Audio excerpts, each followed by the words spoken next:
का दंगल 4 दिसंबर को दिन भर सिर्फ चैनल 1 न्यूज पर।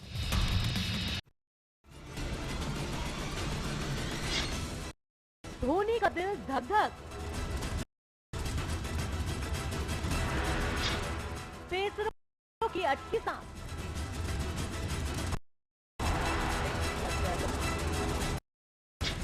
स्पिनरों की नींद हराम,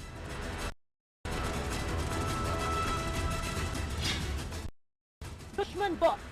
देखिए शाम 7:30 बजे सिर्फ चैनल 1 न्यूज पर। द्वारिका सदन चोरी नहीं हुआ है, हमारे दादाजी हमारे पिताजी का सपना चोरी हुआ है। हमारे पास रहने की जगह नहीं है, हमारे यहाँ रहने की थाने में व्यवस्था करिए। मैं बहुत अच्छी तरीके से कपड़े धोता हूँ, इसको बिल्कुल नहीं आता। अभिमन्यु जी जो भी बोले उसके जिम्मेदार हम नहीं है, ये तो उसे जलना पड़ेगा। मुझसे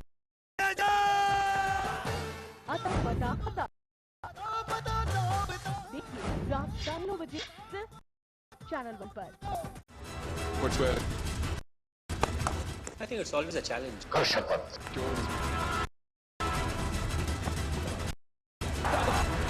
But definitely there are lots जहाँ पे हम कोशिश कर रहे हैं कि हम और ज़्यादा improve हो।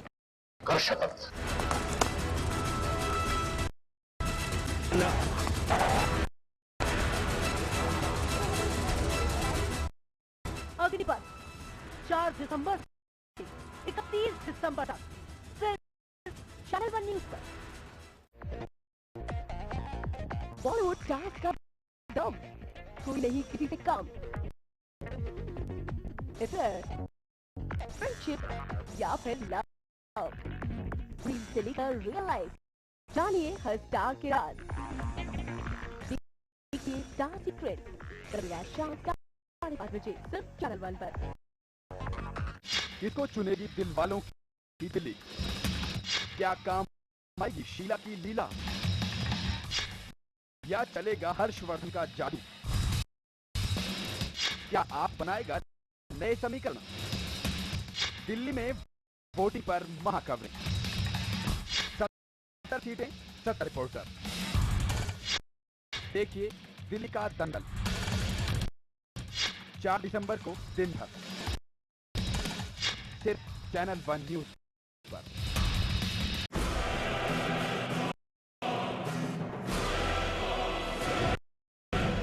राजनीति के बदलते चेहरे,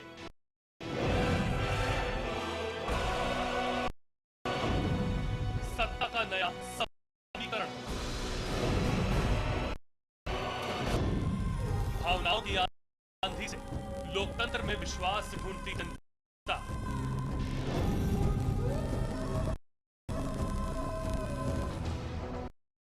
खबर की असल हकीकत पर जिम्मेदारी के साथ हर खबर है यहाँ खास, क्योंकि हर खबर पर है हमारी पैनी नजर। हम हैं चैनल न्यूज, खबरों का 1 number channel. At the stroke of the midnight hour, when the world sleeps, India will awake to life and freedom. सच्चाई से सरोकार रखते हैं हम।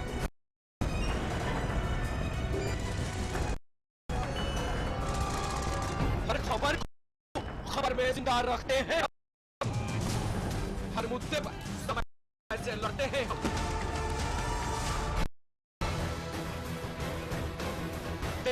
देश की खबर का सच है हम, क्योंकि हम हैं चैनल नंबर 1। खबर की आपाधापी में कोई खबर न जाए छूट। हम उठाते हैं खबरों और मुद्दों पर पड़ी धूल, क्योंकि हम बनाते हैं खबरों के अंदर की खबर। समस्या का अभी हमारे 7 महीने हो गए हैं, अभी तक क्यों नहीं निदान हो रहा है? हम लोग इंसान हैं कि जानवर हैं? इसलिए हर खबर पर चैनल 1 रखता है अपनी पैनी नजर।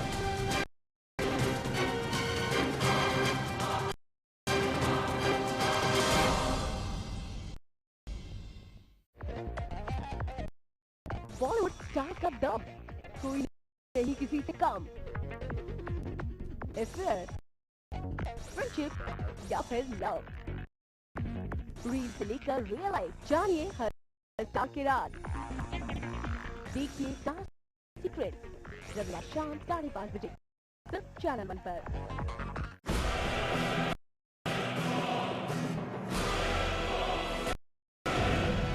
राजनीति के बदलते चेहरे,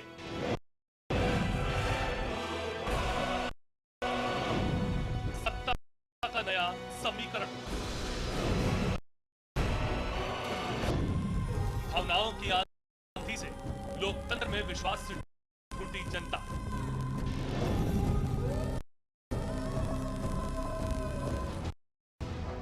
खबर की असल हकीकत पर जिम्मेदारी के साथ हर खबर है यहां खास, क्योंकि हर खबर पर है हमारी पैनी नजर। हम हैं चैनल 1 न्यूज़, खबरों का एक नंबर चैनल। द्वारिका सदन चोरी नहीं हुआ है, हमारे दादाजी हमारे पिताजी का सपना चोरी हुआ है। हमारे पास रहने की जगह नहीं है, हमारी आप रहने की थाने में व्यवस्था करिए। मैं बहुत अच्छी तरीके से कपड़े धोता हूँ, इसको बिल्कुल नहीं आता। अभी मुंशी जी जो भी बोले उसके जिम्मेदार हम नहीं है। अब तो उससे जलना पड़ेगा। Munshi ji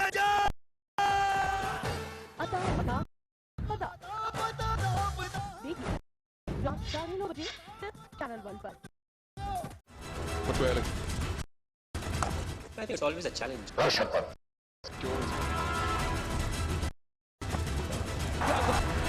But definitely there are lots जहाँ पे हम कोशिश कर रहे हैं कि हम और ज़्यादा improve हो।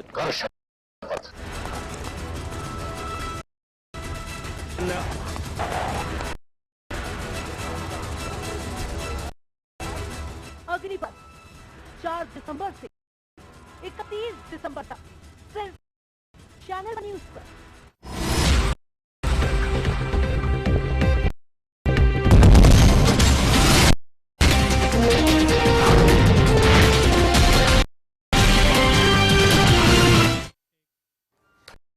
नमस्कार, स्वागत है आपका हमारे खास कार्यक्रम में। मैं हूं सिद्धार्थ। दिल्ली में कल वोटिंग होने वाली है, ऐसे में अरविंद केजरीवाल की ईमानदारी पर सवाल लग रहे हैं। जी हां, अन्ना की ईमानदारी से अपनी ईमानदारी जोड़कर दिल्ली में एक बड़ा आंदोलन खड़ा करने वाले केजरीवाल अब खुद सवालों के घेरे में है। आंदोलन का मुद्दा जन लोकपाल था, जो हुआ था, जिसकी वजह से जनता ने उस आंदोलन को दिल से लिया। दिल्ली ही नहीं, पूरे देश ने आंदोलन में बढ़ चढ़कर हिस्सा लिया। उस आंदोलन से अब तक जन लोकपाल बिल तो क्या आया, लेकिन एक पार्टी जरूर पैदा हो गई, जिसका नाम है आम आदमी पार्टी। यानी आप आंदोलन का फायदा उठाकर केजरीवाल महज साल भर में समाज सेवी से राजनेता बन गए। ईमानदारी की ताल ठोक रहे केजरीवाल पर आरोपों की झड़ी लग गई है, एक से बढ़कर एक आरोप उन पर लगे। दुनिया के सामने ईमानदारी का चोला पहने केजरीवाल कितने ईमानदार हैं, इस पर ही सवाल खड़े होने लगे और हो रहे हैं।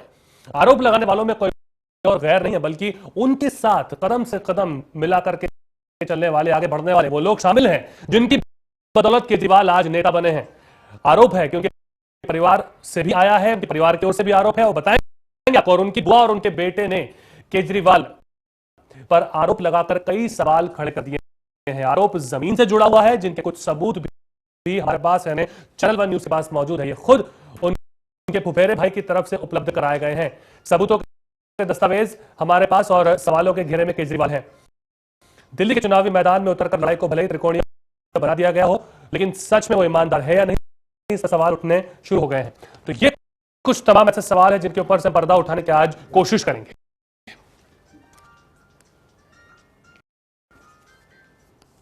चलिए, हमारे साथ मेहमान जुड़ चुके हैं खास स्टूडियो के अंदर, जो लगातार अपनी बात रखना चाह रहे हैं। हमारे साथ योगेश कुमार साहब हैं, आप अध्यक्ष हैं भारतीय आम आदमी परिवार की ओर से।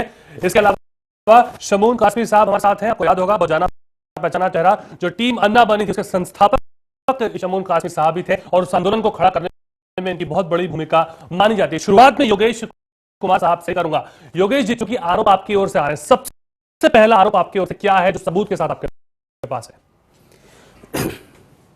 देखिए, मैं सबसे पहले नमस्कार करना चाहूँगा। सबसे पहले आरोप हमारा जो आम आदमी पार्टी का गठन हुआ, वो आरोपों के चलते हुए हुआ। इन्होंने दूसरों पे अनगिनत आरोप लगाए, लेकिन आरोप सबसे बड़ा इनके ऊपर जो वो ये है कि अन्ना जी का जो इन्होंने बिना परमिशन लिए, अन्ना जी ने जबकि चैनल में कहा है जी, बिना परमिशन लिए अन्ना जी के नाम का एक एसएमएस कार्ड निकाला जी। कि अन्ना जी के एसएमएस आपको मिलते रहेंगे, 1 साल तक के लिए उसकी अवधि थी जी। इन्होंने मात्र 25-30 दिन चला करके वो एसएमएस की जो है अवधि खत्म कर दी। 25 रुपए के हिसाब से अन्ना जी के एसएमएस इन्होंने बेचे, जिसको अरविंद केजरीवाल ने भी स्वीकार किया, उनके सहयोगियों ने भी स्वीकार किया है जी। जब वो खरीदे गए और बेचे गए। फर्स्ट फेज में देखिए, मेरे पास ये अखबार की कटिंग है, इन्होंने खुद ये कहा है जी कि फर्स्ट फेज लखनऊ में हमने 1 करोड़ अन्ना एसएमएस कार्ड इशू किए और इनके कई फेज चले, लगभग 2 करोड़, लगभग इनके 4-5 फेज चले। उस फेज में इन्होंने लगभग 4 करोड़ के आसपास इन्होंने अन्ना एसएमएस कार्ड 25 रुपए के हिसाब से 100 करोड़ रुपए के बना डाले। जी। इन लोगों ने, हमारे सहयोगी हैं रूमल सिंह फौजी ने एक याचिका डाली है अदालत में जी। उस अदालत में इन्होंने कहा कि इसका हिसाब किताब इन्होंने नहीं दिया किसी को, ठीक है। और आज इस 100 करोड़ रुपए को ये लोग, लगभग जो 100 करोड़ बनता है उसको मैनिपुलेशन करने में लगे हुए हैं, और जिसमें अन्ना जी बहुत नाराज है। अन्ना जी ने, किरण बेदी जी ने अन्ना जी को एक लेटर, एक ईमेल लिखा जी कि आप कृपया अरविंद केजरीवाल के पीसीआर से इसका हिसाब किताब मांगिए जी। मगर इन्होंने हिसाब किताब तो दूर की बात, वो लेटर भी हमारे पास है। अन्ना जी ने एक लेटर इनके नाम लिखा जी, और इन्होंने कहा कि आप कृपया इसका हिसाब, वो लेटर भी आप कैमरे की तरफ दिखा सकते हैं अगर आपके पास वो लेटर मौजूद हाँ, है। कैमरे के पास है, मेरे पास लेटर है जी। और इन्होंने ये लेटर दिखाया है, लेटर लिखा है, और किरण बेदी जी ने उस जो ईमेल किया था जी, लेकिन इन्होंने, अरविंद केजरीवाल जी की टीम ने उस लेटर का कोई भी हिसाब किताब अभी तक नहीं दिया है जी। अन्ना हजारे जी खुद ही सिटी में भी आपको सबको बता कह चुके हैं कि 3 करोड़ लोगों ने चंदा भी दिया था, उसका भी हिसाब किताब नहीं है। 2 करोड़ रुपए लौटाने गए थे, उसका भी हिसाब किताब नहीं है। तो ये नाराजगी जब चली, अन्ना जो इन्होंने आंदोलन आईएएसी का था, प्रेस अकाउंट आईएएसी का कोई था नहीं, पीसीआरएफ का अकाउंट था, पीसीआरएफ का सारा अकाउंट मैनिपुलेट कवर था, जिसके मालिक अरविंद केजरीवाल थे। जी, ठीक है। मतलब आपका कहना है इसके साथ तमाम लोग जो उनके साथ जुड़े थे, वो भी जो पूरे आंदोलन के साथ, वो भी इसमें कहीं ना कहीं शामिल है, सभी है, प्रत्यक्ष या अप्रत्यक्ष रूप से हो भी सकते वो भी हैं। शामिल है। चलिए ठीक है। शाजिया इल्मी जो लगातार जुड़ी रही इस पूरे मुद्दे के साथ में, बीबी जुड़ी हुई हैं, उनके ब्रदर हमारे साथ फोन लाइन पे जुड़ चुके हैं, राशिद इल्मी साहब हमारे साथ फोन लाइन पे जुड़ चुके हैं। राशिद साहब, सबसे पहले तो स्वागत है आपका। यहाँ पर लगातार आरोप लग रहे हैं, भारतीय आम आदमी परिवार के अध्यक्ष योगेश कुमार साहब हमारे साथ बैठे हैं, जो ये बार बार आरोप अपनी ओर से लगा रहे हैं। उनका कहना है कि जो एसएमएस कांड किया गया था उसमें बड़े पैमाने पर हेरफेर की गई है। इस पर आपका क्या कहना है? मैं तो बहुत दिनों से कह रहा हूँ, सबको बता रहा हूँ, मैं घूम घूम के मैंने लोगों को बताया कि ये पार्टी इतनी भ्रष्ट है, इतनी भ्रष्ट है। इसके स्टिंग ऑपरेशन, कितनी बार इसके ऊपर स्टिंग ऑपरेशन हुए, इसमें आपने देखा किस तरह से ये लोग चंदे का ये लोग हेर फेर करते हैं। जी। शाजिया इल्मी जी के जो पीए थे सिद्धार्थ भाटिया, उनके पास सारी रिपोर्ट है। इसके बाद एक बार सिद्धार्थ भाटिया को अरेस्ट कर लिए, सारे जो है अपने आप सामने आ जाएंगे। इस पूरी पार्टी के ये करोड़ों रुपए जो चंदा खा चुके हैं, इन्होंने बड़ी बड़ी कॉर्पोरेट को इन्होंने ब्लैकमेल किया है, इन्होंने अन्ना जी को धोखा दिया है। मैं ये बहुत दिनों से मैं ठीक रहा हूँ, लेकिन आप लोग जो है मीडिया वालों ने इसको जो है ठीक उठाया नहीं है इसको। जी राशिद जी, सबसे पहले इस विषय में आपको जानकारी कब मिली? सबसे पहले कब आपको पता चला कि इस तरह का भ्रष्टाचार जो है वो किया जा रहा है या हो रहा है? देखिए, ये तो मैं तो ये आवाज मैंने जो उठाई शाजिया इल्मी जी के खिलाफ उठाई थी पहले जी।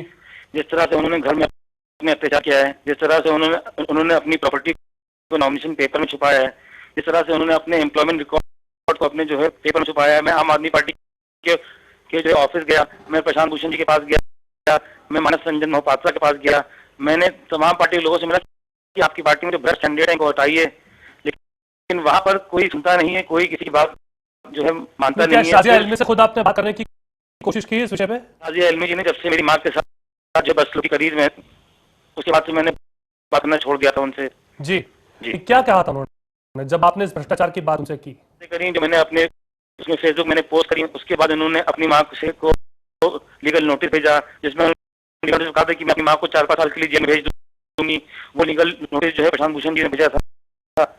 तो मैं तो इस बात को क्या थक गया। मैंने सारे फोरम में, चाहे फेसबुक हो, चाहे ट्विटर हो, चाहे मीडिया हो, चाहे पब्लिक की निगाह में हो, इसीलिए मैं इनके खिलाफ जो इलेक्शन लड़ा, ताकि ये जितने भी भ्रष्ट कैंडिडेट हैं आम आदमी पार्टी के, इनका चेहरा मैं जो हूँ नहीं, हम ये जानना चाहेंगे कि क्या आपके अरविंद केजरीवाल से इस विषय में आपने अरविंद केजरीवाल को अवगत कराया था कि शाजिया इल्मी, जैसा आप बता रहे हैं कि शाजिया इल्मी ने इस तरह की बातें कही या भ्रष्टाचार हो रहा है?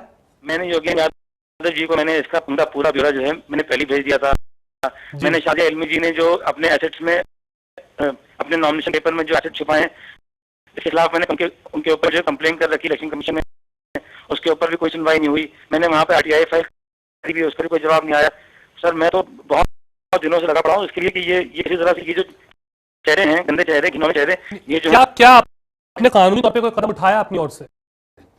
कानूनी तौर पर देखिए, इलेक्शन अब इसके बाद मैं इनके ऊपर केस करूंगा, डोमेस्टिक वायलेंस का केस करूंगा, इकोनॉमिक ऑफेंसेस है इनके ऊपर तमाम, उसके ऊपर केस करूंगा, इलेक्शन कमीशन में जो मैंने रिपोर्ट दी है उसके खिलाफ केस करूंगा, हर तरीके से मैं इनके खिलाफ मोर्चा खोले रहूंगा। चलिए अब ठीक है राशिद, आप हमारे साथ फोन लाइन पर बने रहिएगा। अमरीश चौधरी जी हमारे साथ इस वक्त फोन लाइन पर जुड़े हुए हैं। बदरपुर से इनहेड स्क्रीनिंग कमेटी आम आदमी पार्टी की ओर से पास किया गया था, ऐसी खबरें, ऐसी बातें हैं, और उसके बाद में इनहेड टिकट जो है वो नहीं दिया गया। इनकी क्या बात है, इनके क्या आरोप है? अमरीश जी स्वागत है आपका, ये मंच है, आप अपनी बात रख सकते हैं। सबसे पहला आरोप आपका क्या है, क्या आपके साथ हुआ, आम आदमी पार्टी की ओर से क्या किया गया? ये है कि मेरे जैसे हजारों पढ़े लिखे लोग आम आदमी पार्टी ने इनकी बातों पर भरोसा करके आए कि ये वाकई देश में ईमानदारी लाएंगे, भ्रष्टाचार को खत्म करेंगे। इन्होंने अच्छे सुनहरे वादे किए सभी के साथ कि पारदर्शिता रखेंगे, योग्यता के आधार पर उम्मीदवारों का चयन करेंगे और बिल्कुल एकदम निष्कलंक जो उम्मीदवार होगा उसको ही टिकट देंगे। उसमें की चयन प्रक्रिया में वहाँ के सक्रिय कार्यकर्ता और वहाँ की लोकल जनता का योगदान होगा, ठीक है। मगर जो प्रक्रिया इन्होंने अपनाई की, जो पार्टी के जो करता जाता थे, उनके जो लोग करीब थे, उन लोगों को उन्होंने टिकट दिए, ठीक है। सारी बातें इनकी वैसे किताबों में कहने के लिए कि पारदर्शिता रखेंगे, ठीक है, वहाँ ग्राम सभा, वहाँ की जनता तय करेगी उम्मीदवार कौन होगा।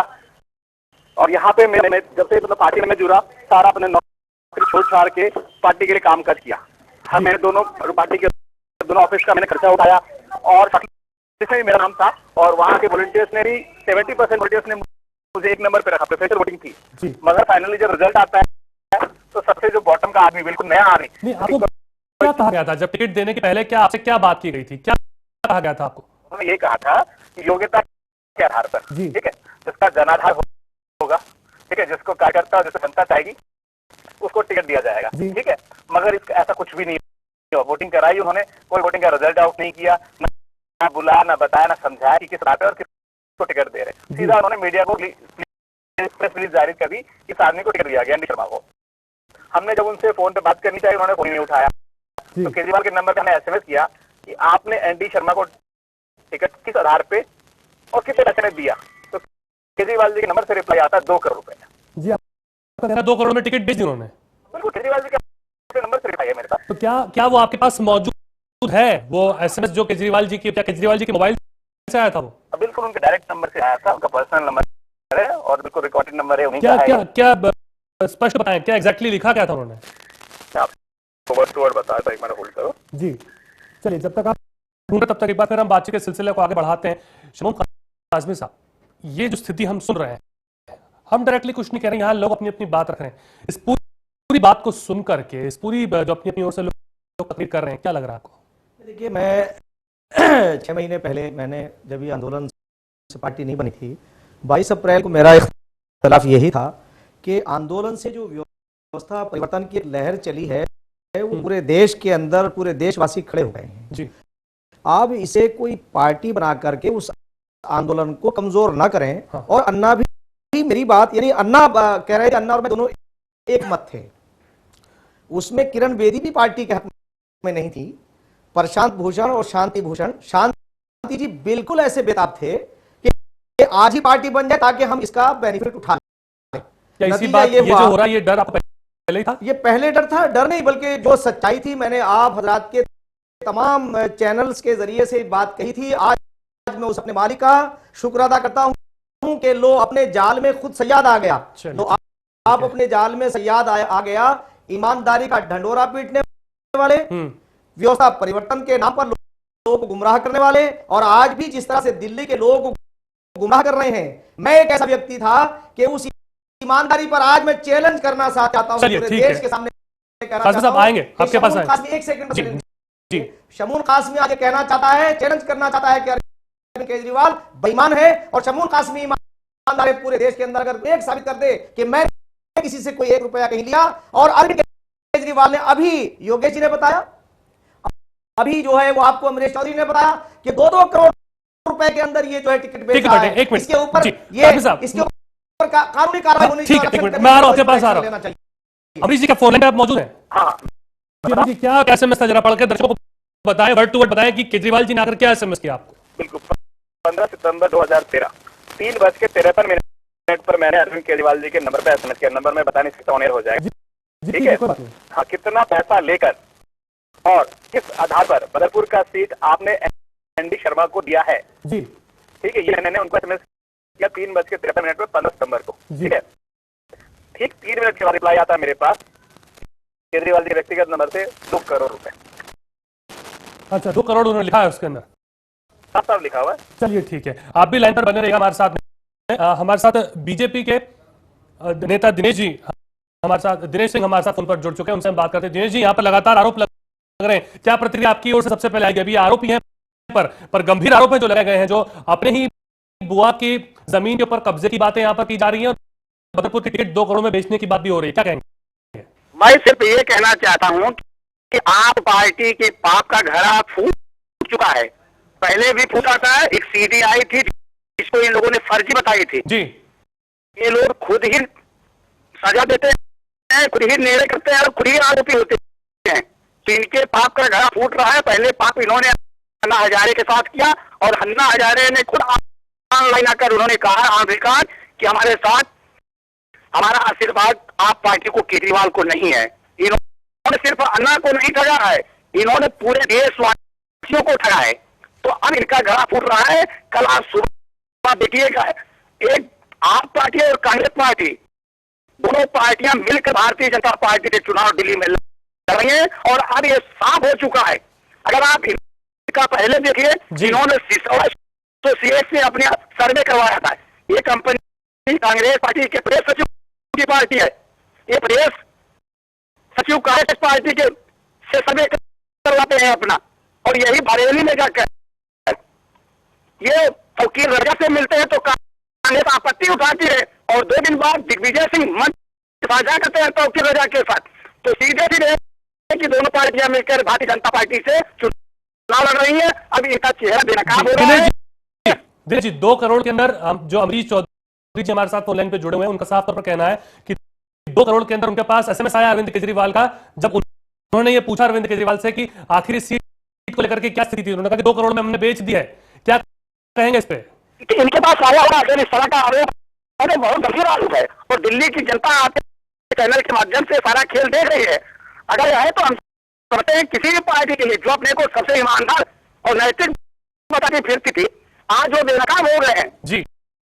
और कि हाँ, हम ना तो कुमार के ऊपर किसी का विश्वास रहा, ना तो साजिया इल्मी पर किसी का इल्म रहा, और ना केजरीवाल पर ही कोई पार्टी विश्वास, कोई आम जनता विश्वास करने जा रही है। आपका देखेंगे भारतीय जनता पार्टी के पक्ष में मतदान होगा और दिल्ली में भी कमल खिलेगा। जी ठीक, शुक्रिया हमारे साथ दिनेश जी जुड़ने के लिए और अपना वक्त देने के लिए। तो यहाँ पर बीजेपी की ओर से दिनेश जी ने अपनी बात रखी है, पर बहुत सारी बातें ऐसी हैं जो सिलसिलेवार तरीके से परत बाहर आ रही हैं और आरोप जो है वो लग रहे हैं। अमरीश जी क्या जुड़े आप हमारे साथ? हाँ बिल्कुल जी अमरीश जी, कितनी देर, जब आपने उन्हें एसएमएस किया उसकी कितनी देर बाद तुरंत केजरीवाल जी का एसएमएस आपके पास आया?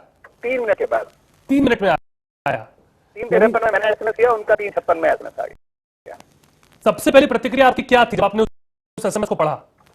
सर, इस पार्टी के लिए मैंने क्या खोया है, मैं क्या बताऊं आपको। मेरी लाखों की नौकरी थी, मैं बहुराष्ट्रीय कंपनी में काम करता था मैनेजर पद पे, ठीक है। मैंने इस पार्टी की नौकरी छोड़ दी और तन मन धन से सुबह 7 बजे से लेकर रात के 12 बजे तक दिन रात एक करके पार्टी के लिए काम किया। आज भी मैं जहां भी घूमता हूँ, मैं और मेरी गाड़ी, मतलब इस पार्टी का बिल्कुल ना प्रतीक बन चुके हैं बदरपुर क्षेत्र के अंदर। आज भी जो उम्मीदवार है उसको इतने लोग नहीं जानते जितना कि मुझे जानते हैं। मैं ठगा हुआ महसूस कर रहा हूँ।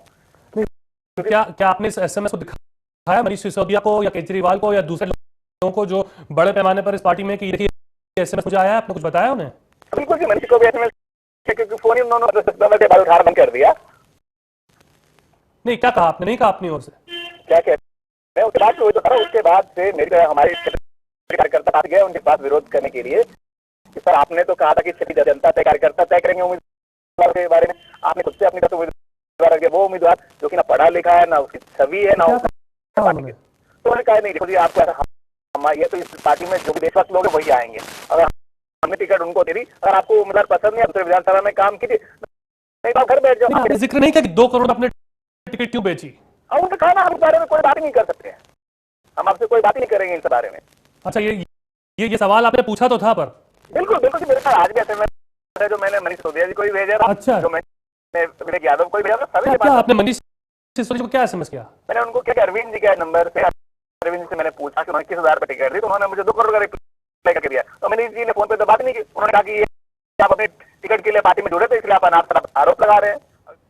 अच्छा, तो उल्टा मतलब आपके ऊपर बात आ गई? हाँ, योगेंद्र यादव ने कहा कि अरविंद जी ने 2 रुपए लिखे होंगे, उसको आपने 2 करोड़ बना दिया होगा। मैं कहता हूँ कि इलेक्ट्रॉनिक प्रूफ है, वो अपने मोबाइल के डिटेल्स निकाले, कहीं ये वेरीफाई हो जाएगा कि उस पे कुछ एलिगेशन हुई है या जितना आया है जो message as it is intact है। चलिए, आप अमरीश जी लगातार हमारे साथ बने रहिएगा, क्योंकि आपका जुड़ा रहना बहुत जरूरी है। अगर ऐसी स्थिति है वाकई, तो वाकई अपने आप के अंदर बहुत सारे सवाल यहाँ पर खड़े होते हैं। सिलसिलेवार तरीके से हम जानने की कोशिश कर रहे हैं कि आखिर जो आरोप लग रहे हैं उसमें आरोप क्या क्या है और किस किस तरह से।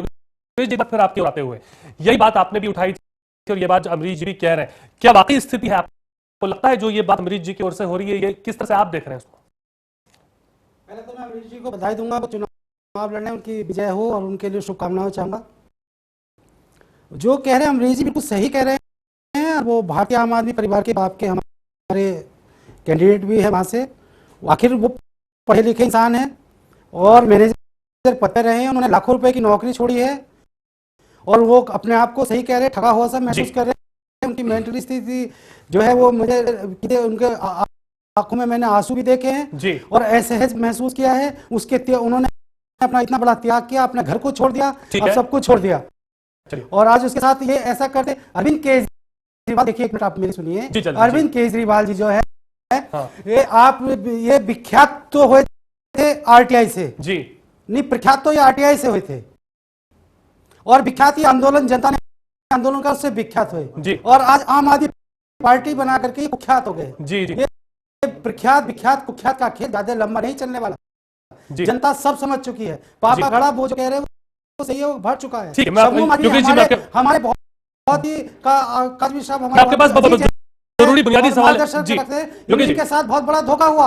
मैं आ रहा हूं, आपके पास आ रहा हूं। बात करते हैं, एक मिनट अमरीश जी, वक्त का तकाजा, थोड़ा वक्त कम है हमारे पास। अमरीश जी, आपसे फाइनल कमेंट में चाहूंगा, अब आगे आप क्या करने वाले हैं? चुनाव मतदान के बाद सब हो जाएगा, फिर क्या आप अपनी ओर से कानूनी तौर पे आगे बढ़ेंगे? जो कानूनी प्रक्रिया है, मैं निर्वाचन आयोग को लिखित शिकायत दूंगा और जरूरत पड़ेगी तो मैं कोर्ट में भी जाऊंगा, क्योंकि जैसे लोग पढ़े लिखे इस तरह से युवाओं को गुमराह करेंगे, अच्छी बात नहीं है। चलिए, अगर ऐसा है, अगर ये स्थिति आपके साथ जो बनी है तो अपने आप में बहुत गंभीर सवाल है। संक्षेप में कासमी साहब अपनी बात आप संक्षेप में रख दीजिए, कैसे देखें जल्दी से?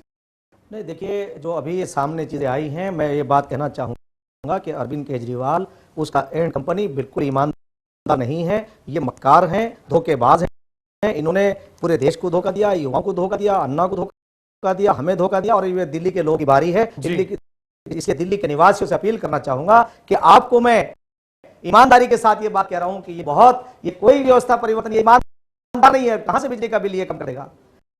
क्या है इसके पास? कोई आइडियोलॉजी है? कोई चीज नहीं है। सिर्फ वो जिस तरह से और लोग ये बात करते हैं, अभी कुछ किसी साहब ने कहा कि ये बरेली गए, कहीं ये बाजारों पे जा रहे हैं, कहीं समाधियों पे जा रहे हैं, किसी तरह से भी सत्ता मिल जाए, ये पागलों की तरह घूम रहे हैं। इसलिए दिल्ली के लोगों से कहना चाहूंगा कि आप कल मतदान सोच समझ के करें, ऐसा ना हो कि एक ऐसे धोखेबाजों को आप वोट देकर के जो व्यवस्था परिवर्तन के नाम पर ईमानदारी फैलाना चाहता हूं। चलिए, थोड़ा सा ब्रेक यहां पर मैं लेना चाहूंगा। ब्रेक के बाद जब हम लौटेंगे तो इन्हीं आरोपों का जो सिलसिला शुरू किया गया योगी जी द्वारा, उसी को आगे बढ़ाएंगे और तफसील से उस पर बात करेंगे। थोड़ा सा ब्रेक के बाद।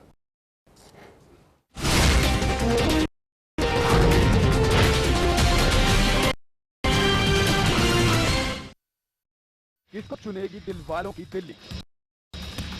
क्या काम आएगी शीला की लीला या चलेगा हर्षवर्धन का जादू?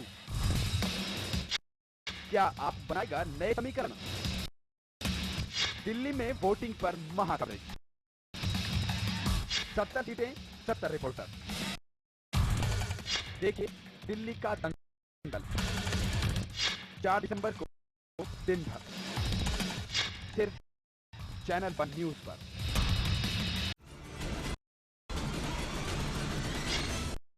धोनी का दिल धक धक।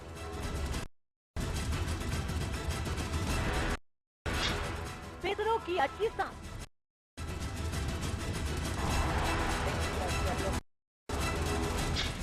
स्पिनरों की नींद हराम।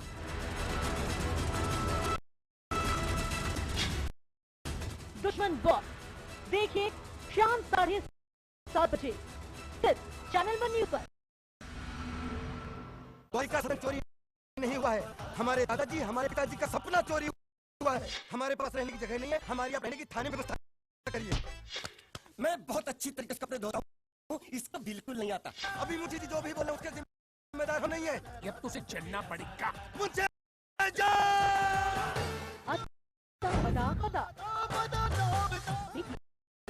साढ़े 9 बजे सिर्फ चैनल 1 पर। I think it's always a challenge.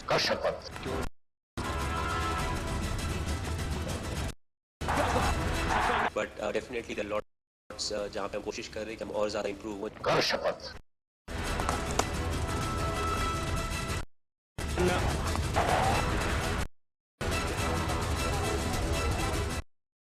अगली बार 4 दिसंबर से 31 दिसंबर तक सिर्फ चैनल 1 न्यूज पर।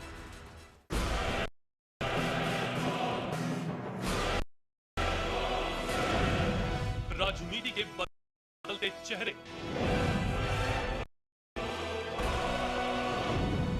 सत्ता का नया समीकरण,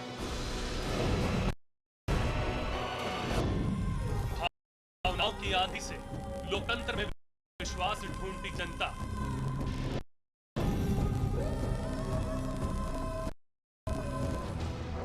खबर की असल हकीकत पर जिम्मेदारी के साथ हर खबर है यहाँ खास, क्योंकि हर खबर पर है हमारी पैनी नजर। हम हैं चैनल 1 न्यूज, खबरों का एक नंबर चैनल।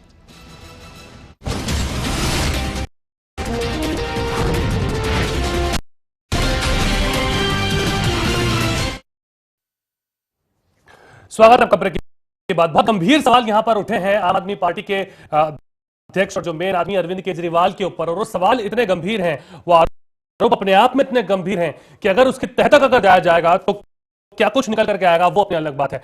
पर एक बार फिर योगेश कुमार जी हमारे साथ, हम दर्शक जो हमारे साथ इस वक्त जुड़े हैं, एक बार फिर हम तारुफ करा दें। योगेश कुमार साहब हमारे साथ है, अध्यक्ष भारतीय आम आदमी परिवार के, और शमून काजमी साहब भी हमारे साथ हैं जो संस्थापक रह चुके हैं पूर्व अन्ना की टीम के। योगेश जी, जमीन के सिलसिले में आपने बात की कि वो जमीन के विषय में आप बता रहे थे कि किस तरह से उन्होंने उनकी बुआ की उनकी जमीन के अंदर हिस्सेदारी थी, और 1023/978 ये प्लॉट नंबर है जहां पर जो डॉक्यूमेंट्स के जरिए दिखाया गया है। अब इसके बाद आपकी ओर से क्या और आरोप है? देखिए, इनकी बुआ के लड़के और उनकी पत्नी जी और उनके बेटे ने कौशाम्बी के ऑफिस के सामने बैठ करके लगभग 3-4 दिन तक धरना दिया था। वो मुझे समय ध्यान नहीं है जी, और मैं उसका प्रत्यदर्शी रहा हूं, और उन्होंने बड़े हाय हाय के नारे, अरविंद केजरीवाल तू ईमानदार नहीं है, बेईमान है, हमारी जमीन दे। और वो पावर ऑफ अटॉर्नी जो है वो अपनी माँ के नाम दिखा रहे थे वहां पर, और ये कागज भी दिखा रहे थे। ये कागज है पावर ऑफ अटॉर्नी का कि जो इनके बुआ के नाम, जो ये जमीन इन्होंने दर्शाई गई है, वो बुआ की, आखिर इनके बुआ के पास उसकी पावर ऑफ अटॉर्नी इनके बाबा जी ने दी थी जी। इन्होंने केजरीवाल ने इसमें आखिर किया क्या है? केजरीवाल जी से वो इनके घर पे, गिरनार बिल्डिंग में जहां इनका घर है, वो उनके घर पे भी मिलने गए जी। इन्होंने कहा, वो आखिर इनके बुआ के लड़के हैं, इनके भाई लगते हैं, फुफेरे भाई। तो उन्होंने ये कहा कि भैया ये मेरी जमीन आपके फादर ने जो पावर ऑफ अटॉर्नी ले रखी, कुछ इस तरह का इनका आपसी घर का मैटर है, भैया ये मेरी जमीन मुझको दिला दो। तो बोले कि अरविंद केजरीवाल उसके ऊपर एग्रेसिव होकर बोले, तेरा क्या हक है, मुझे क्यों बदनाम कर रहा, मेरा ऑफिस के सामने तू क्यों धरना दे रहा, तू यहाँ से उठ जा, चला जा, नहीं तो मैं तेरी पिटाई करवा दूंगा, और तू यहाँ ज्यादा दिन नहीं टिक सकता। इस तरह की बात की, और उन्होंने कहा कि मेरा इसमें कोई लेना देना नहीं जमीन का। जब जमीन आपका कोई लेना देना नहीं है तो ये एफिडेविट में उस जमीन में अपना हिस्सा को दिखा रहे हैं। अगर ठीक है, ये कहते हैं कि ये मेरे फादर का या मेरी बुआ का, भाई बहनों का आपस का मामला है, इनके बाबा जी ने जबकि पावर ऑफ अटॉर्नी शायद इनके बुआ जी के नाम दी है जी। तो जब इनका अगर इनके हिस्से का कोई लेना देना नहीं तो इसमें हिस्सा अपना क्यों दर्शा रहे हैं? एफिडेविट में भी आप पढ़ के बता रहे हो ना कौन सा प्लॉट नंबर है, अस्थायी रूप से जो प्लॉट नंबर एक बार आप पढ़ के बताइए ना कौन सा प्लॉट नंबर है जी। इसमें जो दिया है, जो डॉक्यूमेंट्स आप बता रहे हैं कि 1023/978 जिसके बारे में जिक्र किया गया, सिवानी हिसार का, सिवानी हिसार, हाँ सिवानी हिसार में जो इनका अगर उसका इनका कोई लेना देना नहीं है तो उसमें ये अपना हिस्सेदारी क्यों शो कर रहे हैं? आप अपनी हिस्सेदारी छोड़िए तो इसका मतलब ये इनका असली चेहरा कुछ है और ये कहते कुछ है करते कुछ है, असली चेहरा सामने आ गया है। ये लोग पूरी तरह से 3 आपके आईडी कार्ड बनवाएंगे, बुआ का हिस्सा भी नहीं देंगे, अन्ना जी का एसएमएस कार्ड भी बेचेंगे तो उसका सेल टैक्स भी नहीं देंगे। जब सेल टैक्स देंगे कहां से? उसके पास पीसीआरएफ के पास सेल टैक्स नंबर तक भी नहीं है। एक कोई चीज खरीदी जाती है फिर बेची जाती है, उसके बीच में एक प्रोसेस होता है, सेल टैक्स का होता है, इनकम टैक्स का होता है। आप टैक्स के बहुत बड़े रहनुमा बनते हैं कि हमने एक तरफ 3 आप वोटर आईडी कार्ड भी बनवाएंगे, एक तरफ अन्ना जी को धोखा भी दे देंगे, एक तरफ अन्ना जी का आंदोलन भी खा गए और पैसा भी खा गए। ये वीके सिंह ने कहा, किरण बेदी जी ने सही कहा था, अगर आंदोलन गांव-गांव तक जाता, अभी हमें रुकना था और रुक के 6 साल बाद संगठन खड़ा करना था। लेकिन अति महत्वाकांक्षी लोग जैसा कि शमूम जी ने बताया है, जैसा कि काशवी जी ने बताया कि जो शांति भूषण जी जो अति महत्वाकांक्षी थे, उन्होंने आंदोलन का खर्चा वो चाहते तो उठा सकते थे, वहां आंदोलन से कोई भी पैसा चंदा नहीं उठा सकते थे, आंदोलन से किसी जनता से कुछ पैसा लेने की बात नहीं हो सकती थी। जबकि शांति भूषण जी इतने अमीर आदमी हैं, उनके पास इतना पैसा है, लेकिन महत्वाकांक्षा तब जागी 1 करोड़ रुपया उन्होंने पार्टी बनाने को तो दिया, आंदोलन को 1 रुपया नहीं दिया। ये कारण है कि टिकट भी बेची उन्होंने, आपको लगता है जैसा अमरीश जी आरोप लगा रहे हैं? टिकट अमरीश जी ने बिल्कुल सही आरोप लगा रहे, अमरीश जी ने टिकट बेची, इन्होंने बाहरी टिकट उम्मीदवार लाए, ईमानदारी का ये चोला पहनते हैं, ईमानदारी किसी तरफ से दिखते नहीं है। एक तरफ मनीष सिसोदिया का शायद अभी भी सुनने में आ रहा है कि कबीर फाउंडेशन आज भी चल रहा है, फोर्ड फाउंडेशन का आज भी पैसा आ रहा है, ठीक है, और आज भी सब काम कर रहे हैं। ये अमेरिका का विरोध ही करते हैं खुल के, क्योंकि इनका नाम आपका अगर दूसरा नाम मैं बताऊं भाई साहब, आम आदमी पार्टी का बनाव ये अमेरिकन एजेंट पार्टी है और ये आंदोलन से आया पैसा पार्टी है। ये आपने अपनी ओर से आरोप लगाया, पर एक बात जरा बताइए, ये सारे दस्तावेज भी आपके पास मौजूद हैं जिसमें बहुत डिटेल में चीजें दी हुई हैं, कानूनी तौर पर स्टैंप और ठप्पा भी सब लगा हुआ है। इस दौरान जब ये सब डॉक्यूमेंट्स आपके पास आए, क्या कभी आपकी ओर से आपने अपनी ओर से बात की इन लोगों से, या इनकी ओर से कोई पहल हुई, या किस तरह से आपने अपनी ओर से कोई बात रखी आम आदमी पार्टी के सामने? एक भगवान से बात करनी तो आसान है, इनसे तो मिलना भी बड़ा मुश्किल काम है। ये तो मैं उसी घर में, मेरा घर है जहां पर इनका आंदोलन शुरू हुआ और उसी घर में मेरा हिस्सा है। मैं तो सुबह शाम जब कभी अरविंद केजरीवाल से मिला तो भाई हमने तो नमस्ते करी, हमने तो फिर भी भाई एक बहुत बड़े चेहरा बन चुके हैं, हमने नमस्ते करी, उन्होंने नमस्ते भी बड़े उसे लेते हैं। क्या आपने नहीं इस बार में कुछ बताया उनको कि इतना सब बताना मिलना तो दूर की बात, जब भी कभी हम जाते थे तो उनके कार्यकर्ता ये कहते थे, उनके ऑफिस के कहते थे अभी वो फोन पे हैं, अभी फोन पे सेमिनार चल रहा है। आपने कोशिश की बात करने की, काफी कोशिश करी, हमने इनके बुआ के लड़के से भी कहा कि भाई आप जाइए, यहाँ धरना प्रदर्शन मत करिए, घर का आपके घर का मामला है ये, और घर जाइए गिरनार में जाकर के बात करिए। हमने उन्होंने बोला भाई मुझे नहीं पता गिरनार बिल्डिंग कहाँ पर है, बहुत सीधे लोग हैं, सहज लोग हैं, चप्पलों में बेचारे आए, उनके पास खाने को रोटी ठीक ढंग से नहीं है, बोले महीने में 10,000 भी नहीं कमा पाते, और ये हमारी करोड़ों रुपए की उस जमीन की कीमत उन्होंने लगभग मेरे को 12 करोड़ रुपए बताई कि जो ये जो जमीन जिस पे हाँ जिसके नाम पर शिवानी पर कब्जा है, ये उस जमीन को भी नहीं छोड़ना चाह रहे। तब मैंने जाकर इनको गिरनार बिल्डिंग का रास्ता बताया, इनसे मिलने की बात बताई, मनीष सिसोदिया से भी बात बताई। मैंने कहा भाई आपने ये किस तरह के पैराशूट से उतार करके आदमी लाते हो, वोटिंग विधानसभा की कहीं करते हो और कोषा में ला के डिब्बा खोलते हो, किस तरह की आप पारदर्शिता कर रहे हो। तो ये सारे मैटर अन्ना जी बेचारे सहज हैं, सरल हैं, साधु हैं, संत हैं, इन लोगों ने उस आदमी का प्रयोग करा, उसको धोखा दिया, उस एक आंदोलन मार दिया। आंदोलन के सामने सरकार बनना या एक पार्टी खड़ा होना बहुत छोटी चीज है, आंदोलन जिंदा रहना चाहिए। जैसा कि योगेश जी बात कह रहे हैं, उन्होंने अपनी ओर से उनके पास दस्तावेज भी हैं और दस्तावेज के आधार पर उन्होंने अपनी बात रखी, ये कोई सिर्फ मौखिक उनके आरोप नहीं है। आपको क्या लगता है, ये अभी भी अगर अरविंद केजरीवाल जी से सवाल किया गया अन्ना को लेकर के, तो वो कहते हैं कि मैं अन्ना को बहुत मानता हूं, मैं उनको अपने पिता समान देखता हूं, मेरे संबंध उनसे बहुत अच्छे हैं, बाकी वो जो कुछ भी कहे सो अलग है। इसको कैसे देखते हैं आप? ये इसके पीछे क्या लगता है, कोई रणनीति दिखती है, क्या लगता है? असल में आज मैं पहली बार आपके सामने ऐसी बात कहने जा रहा हूँ। अन्ना से हम लोग ये कहते थे कि अन्ना, ये जो पैसे का मामला भी योगेश जी बार बार उठा रहे हैं, पैसे का मामला ये था कि उसमें पूरी कोर कमेटी दोषी है, हम भी उस वक्त थे, मगर हमारा दोष यूँ नहीं है कि हमने उस वक्त भी ऑब्जेक्शन किया था। हमने उस वक्त भी जब पिता पुत्र दोनों को ड्राफ्टिंग कमेटी में रखा जा रहा था, वो भी सिद्धांतों के खिलाफ था।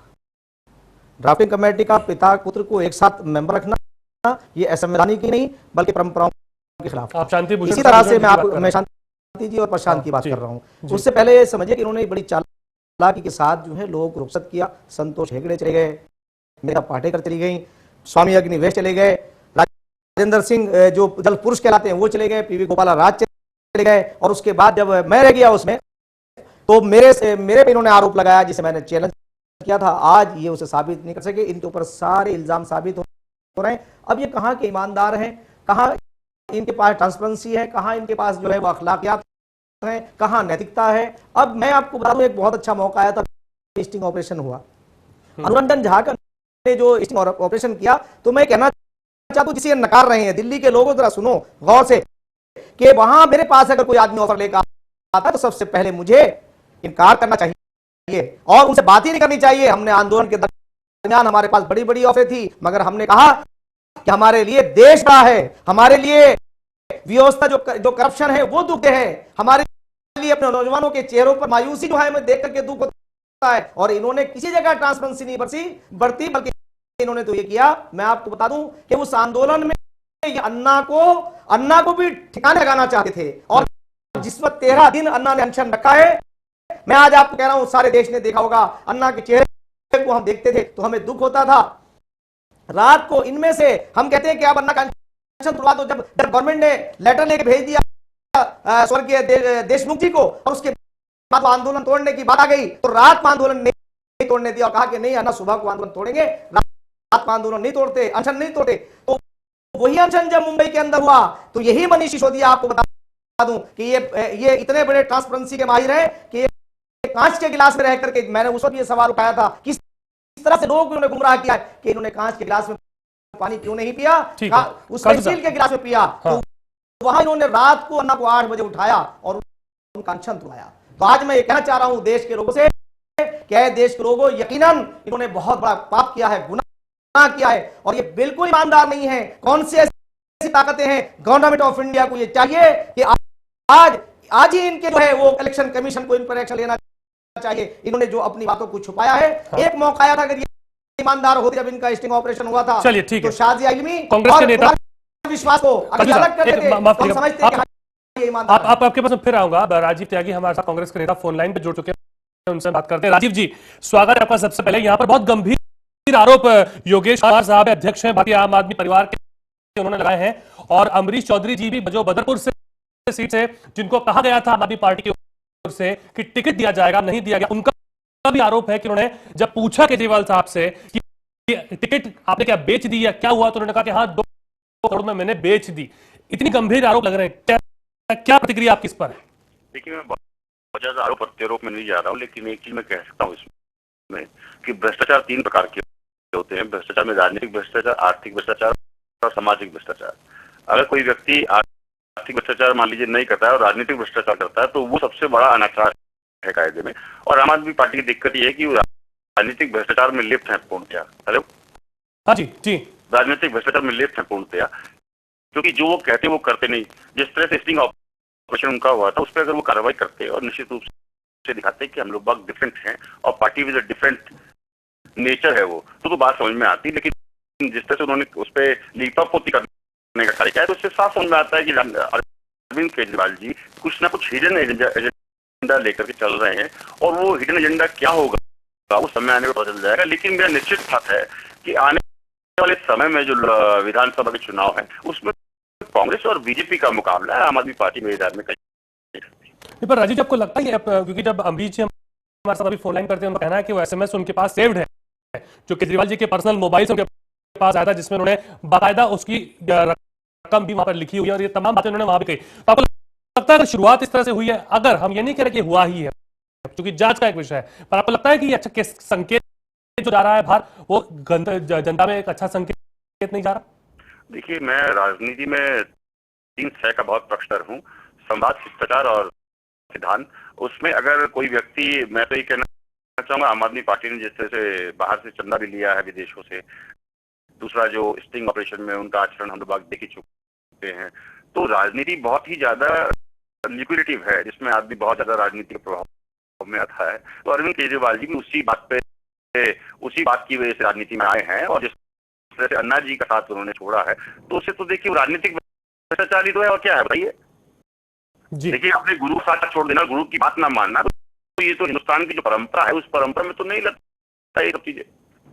चलिए, बहुत शुक्रिया त्यागी साहब हमारे साथ जुड़ने के लिए और बात करने के लिए। तो कांग्रेस की ओर से भी राजीव त्यागी जी ने अपनी बात रखी कि अगर बुनियादी तौर पर इस तरह के सवाल है तो बहुत सारी बातें यहाँ पर जो है तफसील से उठी हैं, और देखिए धीरे धीरे करके शाजिया इल्मी जी जो है उनके ब्रदर, उनके भाई साहब भी फोन पर आए, उन्होंने भी अपनी बात रखी, उन्होंने अपनी ओर से जो उनकी आप भी थी वो सुनाई, हमने अपनी ओर से कुछ नहीं कहा, ये उनका कहना था। ये भी बड़ी बात है कि अगर उनके परिवार का सदस्य ये बात कह रहा है तो आखिर इस वक्त वो क्यों कहने पर मजबूर है? क्या इन चीजों की जांच नहीं होनी चाहिए? क्या तफसील से इन चीजों में जाकर के देख करके बैठ करके सोचा नहीं जाना चाहिए? ये एक बहुत बड़ा एक विषय है। योगेश जी, एक बार फिर आपके पास आते हुए मैं आपसे जानना चाहूंगा, जो एसएमएस अन्ना का जो एसएमएस मैटर हुआ था, जो कांड हुआ था, उसमें आईएससी के तहत इससे पूरे सब चीजों को छपाया गया था, नाम छपाया गया था नका, और पीसीआरएफ में पैसे ट्रांसफर हुए, ये बात भी इसमें निकल करके आ रही है।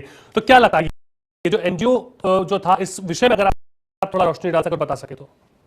देखिए, ये जो एनजीओ का जो मालिक है, इसमें खुद ही अरविंद केजरीवाल एनजीओ को, पीसीआरएफ को चलाते हैं। आईएसी, जैसे शमूम साहब जी ने बताया, आईएसी ने तो आंदोलन किया था।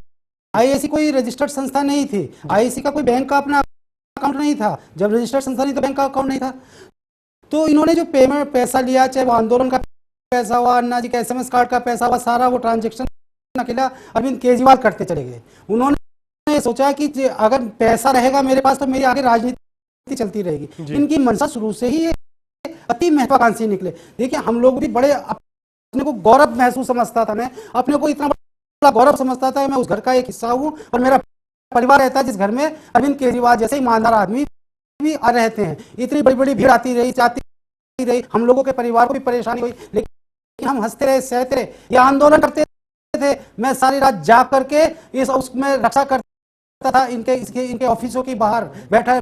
मैंने कहा कोई भी आदमी आकर के इनके ऑफिसों की फाइलें ना ले जाए, लेकिन हमें बड़ा अच्छा लगा था क्योंकि हमारे अंदर अति महत्वाकांक्षी नहीं थी। देश में कोई एक आदमी तो निकला, लेकिन आज जब उसका चेहरा भी बेनकाब हो रहा है, जब हमने वो देखा चेहरा वो नहीं है जो चेहरा में होना चाहिए, वो मनीष सिसोदिया का चेहरा नहीं जो होना चाहिए। आज मनीष सिसोदिया की इनकम क्या है बता दीजिए? आज इन लोगों की वो ये चंदे के पैसे से क्या अपना घर परिवार चलाएंगे? चंदे के पैसे से अपने काजमी साहब, ये बीच में भी बात आई थी जब इन्होंने कहा था कि इनकी वेबसाइट है आम आदमी पार्टी की, वो पक्ष भी हमें देखना। उन्होंने कहा कि हमारी वेबसाइट पे हर एक चीज पारदर्शिता, ट्रांसपेरेंसी शब्दों का। हाँ जी, बोलिए। इन्होंने आज 1 रुपए पे महीने पे 10 लाख रुपए के लगभग महीने का जो ऑफिस कनॉट प्लेस में लिया है, उस कनॉट प्लेस के मालिक की अगर यदि पॉलीग्राफ टेस्ट जिसमें झूठ का झूठ, सच का सच अगर वो पता चल जाए तो वो 1 रुपए का ऑफिस, क्या ये दुनिया नहीं जानती कि उसका तो इनकम टैक्स बच गया और आपकी ब्लैक मनी एडजस्ट हो रही है? ये ब्लैक मनी की एडजस्ट करने का तरीका है। नहीं, वेबसाइट पे जो वो दिखाते हैं उसके लिए क्या कहेंगे?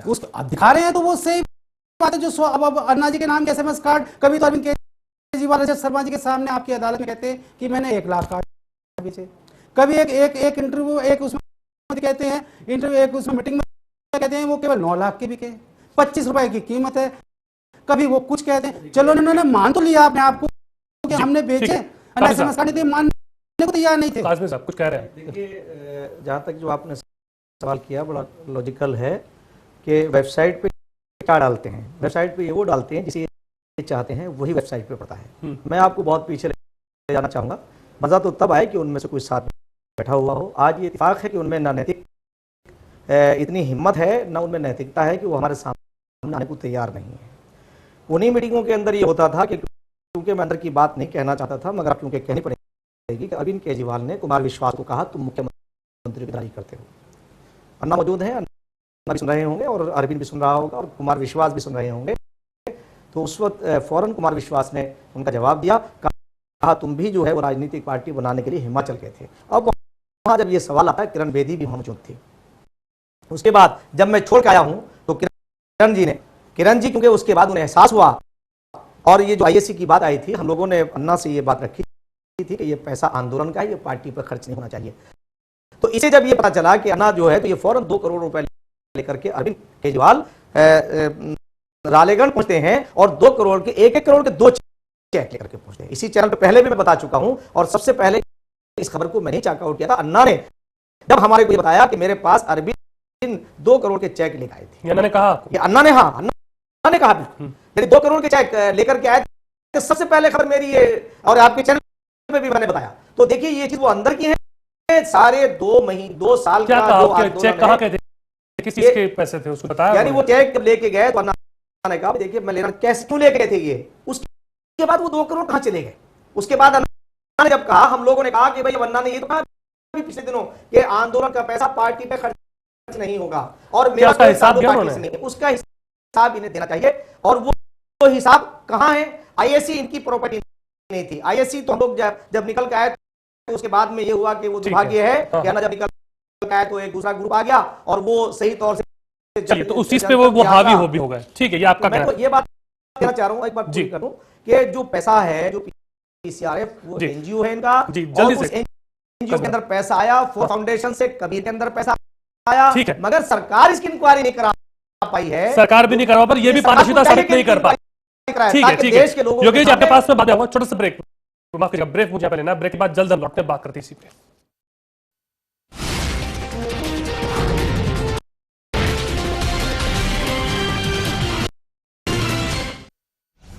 अब सारा देश दौड़ेगा, मुंबई दौड़ेगी, साथ कोचीन भी दौड़ेगा, कश्मीर के साथ कन्याकुमारी भी जुड़ जाएगी, कोलकाता के साथ अहमदाबाद भी जुड़ जाएगा। देश भर में ऐसी 565 से भी ज्यादा जगहों पर लौह पुरुष सरदार पटेल की याद में एक साथ होगा 2 किलोमीटर लंबा walk and run for unity. 15 दिसंबर 2013 सुबह 8 से 11 वर्ल्ड रिकॉर्ड बनाने वाली इस ऐतिहासिक दौड़ का हिस्सा बने। रजिस्ट्रेशन कीजिए www.runforunity.com पर। श्री नरेंद्र मोदी प्रेरित run for unity, a statue of unity movement. दौड़ेगा भारत, जुड़ेगा भारत। कहते हैं जिंदगी एक सफर है जहां कभी खुले रास्ते अपनी बाहें फैलाकर हमारा स्वागत करती है, तो कभी कुछ राहें हमारी रुकावट बन जाती है। पर हम कभी रुकते नहीं, कभी थकते नहीं, बस बढ़ते रहते हैं कदम दर कदम, अपनी मंजिल, अपना घर। Amrapali group, developing India. Rosalind रहे जहां, दर्द न रहे वहां। भावसार का आयुर्वेदिक रोजालिन मालिश तेल। किसको चुनेगी दिल वालों की दिल्ली? क्या काम आएगी शीला की लीला, या चलेगा हर्षवर्धन का जादू? क्या आप बनाएगा नए समीकरण? दिल्ली में वोटिंग पर महाकवरेज, 70 सीटें 70 रिपोर्टर। देखिए दिल्ली का दंगल 4 दिसंबर को दिन भर सिर्फ चैनल 1 न्यूज पर।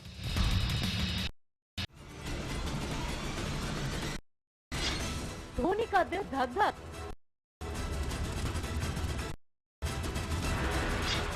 पितरों की अटकी सांस,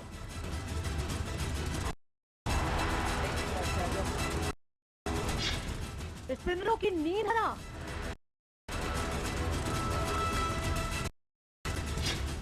दुश्मन बॉस। देखिए शाम 7:30 बजे सिर्फ चैनल 1 न्यूज पर। What's well?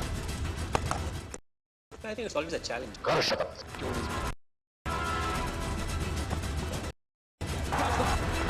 But definitely there are lots जहाँ पे हम कोशिश करें कि हम और ज़्यादा improve हों.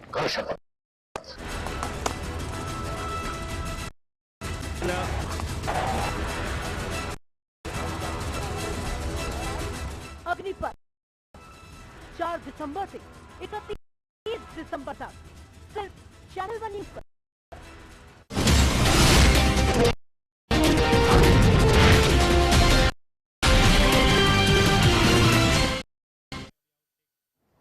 स्वागत है आपका ब्रेक के बाद। बहुत बड़े आरोप यहां पर लगे हैं अरविंद केजरीवाल की ईमानदारी के ऊपर और हमारे साथ दो खास मेहमान हैं। योगी जी, सबसे पहले आप अपने शुरू करूंगा, वक्त का तकाजा है, जल्दी से अपनी एक मिनट के अंदर अपनी बात रख दीजिए। कैसे जो अन्ना की बात भी आप जिक्र कर रहे थे कि लेटर लिखने वाली बात, क्या हिसाब दिया क्या अन्ना को? देखिए, ये मैं चैनल पे दिखाना चाहता हूँ, ये लेटर अन्ना जी ने लिखा था इनको, अरविंद किरण बेदी जी ने ईमेल किया था अन्ना जी को और अन्ना जी ने इनको लेटर लिखा था। इन्होंने लेटर का अन्ना जी ने कहा कि पीसीआरएफ में इतना अनाप शनाप का खर्चा हो रहा है, कृपया अरविंद जी इसका हिसाब किताब, इसको बजट बना के करिए, कितना पैसा कहाँ पर करना है। तो अरविंद जी ने उसका जवाब देना तो दूर की बात, उनसे बात करनी भी उचित नहीं समझी, क्योंकि पैसा बहुत ज्यादा है, ये आंदोलन से आ चुका था।